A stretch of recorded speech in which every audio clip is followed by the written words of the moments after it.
futsal goes all the way back to the 1930s. This spring, Edmonton is holding its own futsal World Cup, or Copa Mundial. Thiago Silva is the commissioner of the Edmonton Futsal League. Welcome to Radioactive. Thank you, Jessica. It's a pleasure for me to be here. So You have the any obvious control over first that? question here, what is futsal? That's a good question. So futsal, it's a variation of soccer, right? We played, it's a 5v5, 4 plus a goalie. We played in a smaller court than 11v11, different soccer balls. So the ball is a little bit smaller, doesn't bounce as much, and it's very popular around the world, and it's very helpful for developing players as well. How much physical skill or prowess does it require? Because the fact that you have to keep it in bounds with no boundaries, nothing to actually stop the ball from hitting the walls, it seems like it would require a lot more of you. So it's funny that you're asking me that, Jessica, because it requires a lot of technique, right? And that's why it's so good for youth players and soccer players that would like to take their game to the next level, because it's very focused on technique and improves your technique, because as you said, you don't have much space. It's a smaller court. You have to think a bit quicker. You have to control the ball quicker so you can pass before pressure comes. So what requires it's a lot of technique. It's interesting. I'm struck by the logo on your shirt right now, the futsal logo on your beautiful shirt. And I will say you did bring some shirts to the studio with you. So if listeners are interested, we're going to have a bit of a giveaway. You have to answer a very specific question about futsal, and I'll tell you what that question is later. But just FYI, have your antenna tuned right now, because that question and that answer will be coming shortly. So let's talk about the origins of futsal. Where exactly did it come from?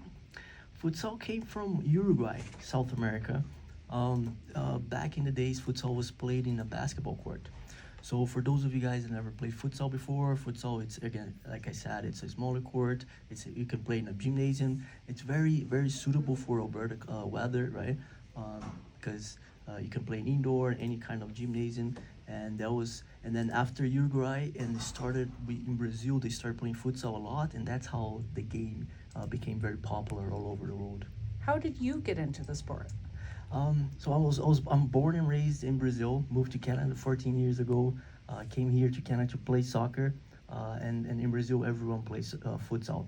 So after 14 years, I saw an opportunity with my friends to create a futsal league, because I really felt like Edmonton was missing something about the development of soccer, and I felt like futsal could help a lot on that part.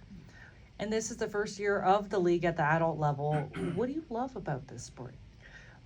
It's very exciting. It's very intense. It's fast. It's fast, right? It's very fast. People love it. Right now, it's our first year. We already have 21 teams. A lot of people are coming to watch our games. We have music going on. We're live streaming all the games. So it's a different atmosphere. We're kind of trying to bring the music and that nice atmosphere that we have in Brazil to Canada, to Edmonton, and it's going really well right now. Love that idea. Who are the people who you're actually seeing play futsal right now? Is it people who normally play in indoor or outdoor leagues? Correct, yes. The people that played 11v11, boarded soccer, they are now, it's not they're moving to futsal, but they also have the option to play futsal, right? So the more platforms we can provide these players, the better. A lot of youth clubs, they have youth players playing in the adult league. So it's been a success. How challenging is it to actually make this into a Copa Mundial, though, to actually organize your own World Cup and tournament? Jessica, it's challenging because as you said, it's a new sport here. A lot of people perhaps haven't played back home, but because the passion for soccer in Edmonton is so big, like the soccer community in Edmonton, it's so passionate, and they just embrace that. So with the Copa Mundial, the World Cup, for futsal that we're gonna start the first 2 weeks of April, it's gonna bring all the small communities that we have in Edmonton together, different heritages, and to play a fun tournament. And a lot of them used to play back home, right? Like we have FC Ukraine in our league, and they that's all they played back in Ukraine, right? So it's nice. It's a lot of communities, they're familiar with it, but it's a new sport, as you said. So some people are still getting to know that. But again, we have 21 teams, so it's been very successful.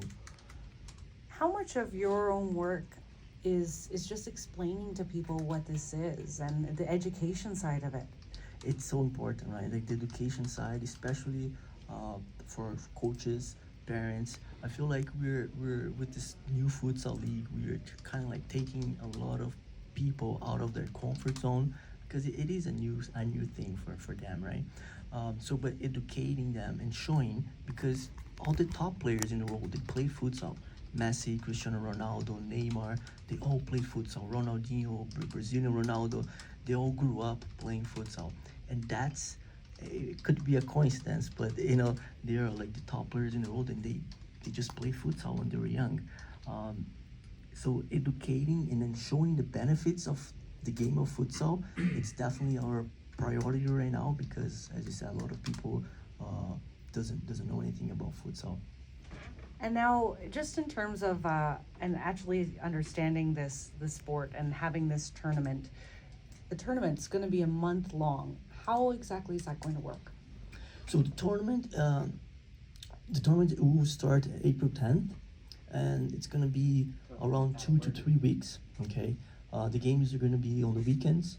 Right now, we already have around 8 to 10 teams registered. The registration is online at futsaledmonton.com, our website, and it's going to be a fun tournament, trying to gather all the communities. I think it's going to be very exciting. It's that gap that we have between the indoor and the outdoor.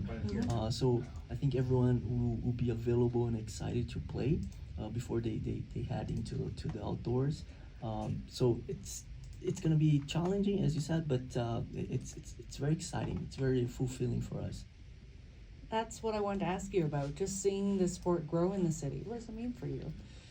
It means a lot, Jessica, because like I said, I came to Edmonton 14 years ago because of soccer, and the soccer in Edmonton gave me a lot. Like just the product, the sport gave me a lot, and now it's almost like I'm giving back to the community. So for me, I really feel like I'm giving back. I really feel like we are helping the game of soccer and the development of players in Edmonton. So it's very unique. Thiago, thank you for spending some time with us to educate us about this very unique sport with this awesome community around it. Thank you, Jessica, for promoting futsal, and I really appreciate it. Thank you. Thiago's the commissioner of the Edmonton Futsal League. They are launching their Copa Mundial, which is set to begin April 5th at Level 1 Sports on Yellowhead Trail. And we did mention we have some very snazzy shirts to give away. So the question is, what country is ranked the top in the world for futsal? And hint, it's the same country for men and for women. So send your answer to radioactive@cbc.ca. Put futsal in the subject line. And FYI also, you do have to be able to come to our office downtown to pick up these shirts. Bonus points if you spell futsal correctly as well, because that was another thing I learned today too. Yeah.